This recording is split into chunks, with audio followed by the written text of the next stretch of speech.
خان صاحب کو ڈیل تو چاہیے نہیں. اگر خان صاحب نے ڈیل کرنی ہوتی تو خان صاحب 150 روپے کے اسٹامپ پیپر کے اوپر, ابھی میں ہائی کورٹ کے اندر کھڑی ہوئی ہوں, میں اپنی کنٹمپٹ آف کورٹ کے لیے آئی ہوں, میرے ساتھ میرے وکیل کھڑے ہیں جی, اور میرا جو ہے ابھی تک مجھے انہوں نے بلیک لسٹ کیا ہوا, مجھے ECL پہ ڈالا ہوا ہے, جبکہ میرے لیڈر عمران خان کا ہم سب کا جینا مرنا پاکستان کے اندر ہے.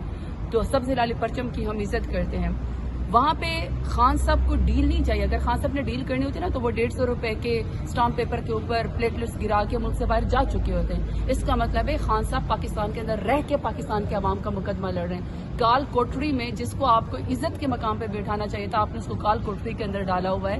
یہ بڑے شرم کا مقام ہے اور شرمناک کیسز ان کے اوپر بنا رہے ہیں. خان صاحب کو انصاف چاہیے. انصاف ڈیلے ضرور ہوا ہے, دیر ضرور ہوئی ہے, لیکن مجھے یقین ہے کہ انشاءاللہ جو ہم دروازے کٹکھٹا رہے ہیں انصاف کے, ایک دن یہیں سے انصاف ملے گا. اور انصاف ملنا اس لیے بھی شروع ہونا چاہیے کہ آخر آپ کتنی دیر سچ کو دبائیں گے, آپ کتنی دیر پاکستان کے سب سے بڑے پاپولر لیڈر کو, سب سے ایماندار لیڈر کو, سب سے وفادار لیڈر کو آپ جیل کی کال کوٹری میں بنیں گے.